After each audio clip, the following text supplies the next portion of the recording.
This is NDTV and you are watching NDTV Prime.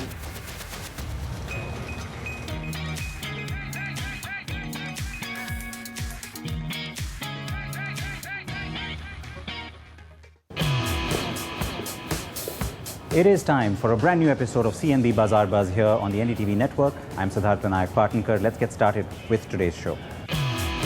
A brand new after-sales program from Mercedes-Benz, My Mercedes, My Service. Quarterly numbers coming in for the auto industry. We'll tell you what the picture looks like. And with the monsoon upon us, we'll also tell you how you can keep your car in shape.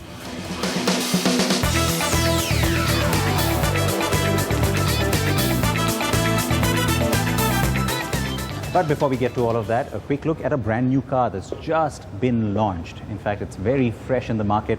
It is the Mercedes-AMG SLC43 that replaces the old SLK55. Now, this is that whole new nomenclature that we've been seeing sort of unrolling and unwinding itself in the Mercedes-Benz global portfolio. So just like the GLE arrived and replaced the ML, well, now you've got the SLC because, well, it's the compact, almost you can say in that C-class range of family cars that this one fits into. This, of course, is not a family car in that sense. It's a sports car, a roadster, a quintessential roadster, because that's something that the SLK has been, well, almost very synonymous with for quite some time.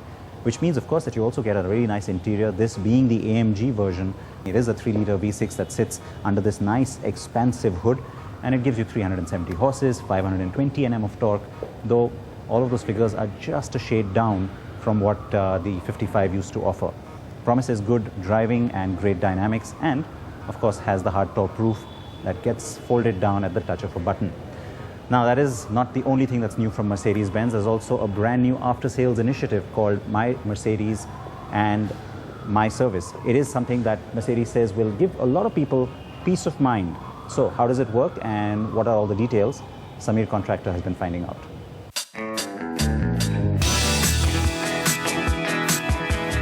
A new after-sales and service initiative from Mercedes-Benz India called My Mercedes, My Service. The campaign includes 3 new initiatives that promise lower cost of ownership and increased transparency. The first is the Digital Service Drive, where customers get real-time vehicle service updates, including automated pre-service, in-service and post-service SMS updates. Customers can also interact with workshop personnel using video calls. India is the second market globally after the US to get the Digital Service Drive initiative. Up next is the Premium Express Service for those who are always in a hurry. How could we give our customers a little bit more of their personal time? So one of the things that we looked at is this Premium Express Service, where we just thought of, inspired by the Formula One pit stops, how could we make that faster? So we challenged our internal teams from various dealerships and we said, who can do that fast, given a certain level, a minimum level of quality, the quality work that we expect from them. And then we basically looked at who is doing what better, and then we created this Premium Express Service that at a highly and the highest possible defined quality of the workmanship gives you the shortest amount of time. So we came up with a time frame of 2 hours, which saves the customers an extremely high amount of time.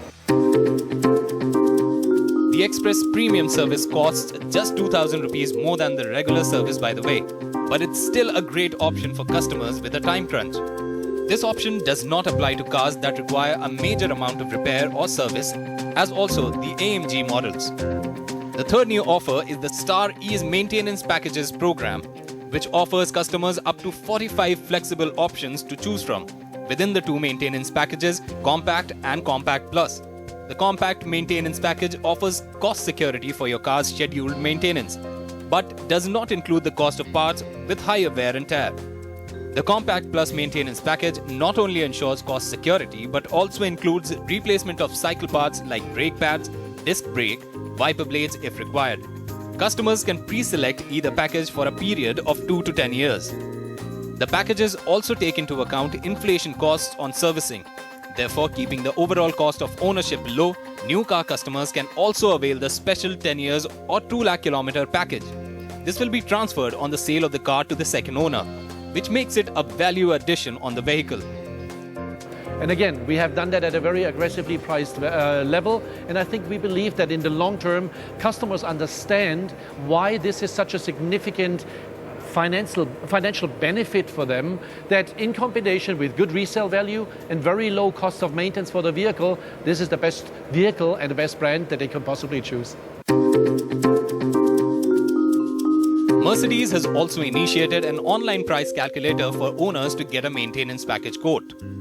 Fill in the details of your car and select the package that suits you, and the calculator will give you the cost of the package for the number of years selected. We expect this move from Mercedes-Benz to prompt others in the premium brigade to also introduce special after-sales and service packages in India, which is great news for buyers, isn't it?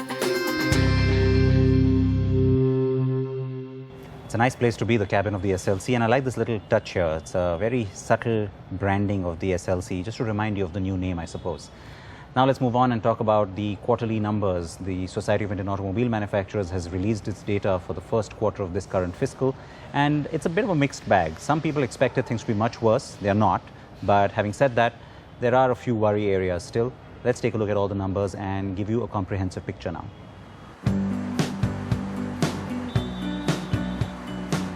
The Society of India Automobile Manufacturers, or SIAM, announced the sales report of the first quarter of the current fiscal a few days ago. And it looks like the auto industry has cause to cheer. SIAM data indicates a revival in consumer demand led by a relatively brighter economy. The auto industry produced a total of over 64,31,000 vehicles in the April-June quarter. This includes passenger vehicles, commercial vehicles, three-wheelers, two-wheelers and quadricycles. This is up 11.74% against the 57.5 lakh units in April-June 2015. As far as domestic sales are concerned, passenger vehicles grew by 6.66%. Nearly 7 lakh passenger vehicles were sold in the first quarter as compared to 6,53,000 units a year ago.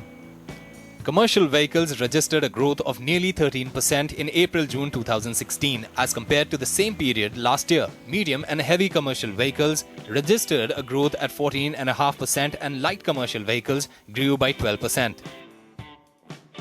Two-wheeler sales registered a growth of just over 14%, scooters dominating the growth. By contrast, motorcycles grew by just 9%. So while domestic sales were largely positive, the industry is certainly worried about falling exports. Overall, automobile exports have declined by almost 10%. Cars and CVs saw exports stay in the green, but the two- and three-wheelers are the ones to pull things down overall. Well, we are seeing a recovery taking place, and the month of June has seen the recovery process continuing. In the first quarter, we have seen an overall growth of about 13%, and there has been growth in almost every segment of the industry. If you look at the sub-segments, for example, if you look at passenger vehicles, which is comprising of passenger car, utility and vans, you will find that the passenger car segment may not have shown so much of an increase, but it's been more than compensated by the utility vehicle segment, which is now, more and more launches have happened of subcompact, SUVs, which are in some way being purchased by consumers as an alternative to a car. So there has been growth in the industry. If you look at commercial vehicles, which is largely a barometer of the economic growth of the country, we have seen light commercial vehicles improving. The growth has been about 11%. And the heavy commercials also, which have been showing very good growth, very decent growth over the last many months, have also shown increase, although a little muted in terms of the last 2 or 3 months. But then the optimistic outlook is there because the monsoons have been good. There is revival in the economic activity in terms of mining, in terms of infrastructure development. Freight also we will get to see more as we go along, because the Pay Commission has also, the recommendations have come. People will have more money in their hands to spend, so which will give rise to consumer spendings and therefore indirectly the freight. The agricultural output is likely to improve, so the rural markets which have been down are also likely to come back. So the outlook is pretty good. Export numbers notwithstanding, SIAM has not revised its projection for overall industry growth in the current fiscal year. and is maintaining its overall 6 to 8% growth target for 2016-17.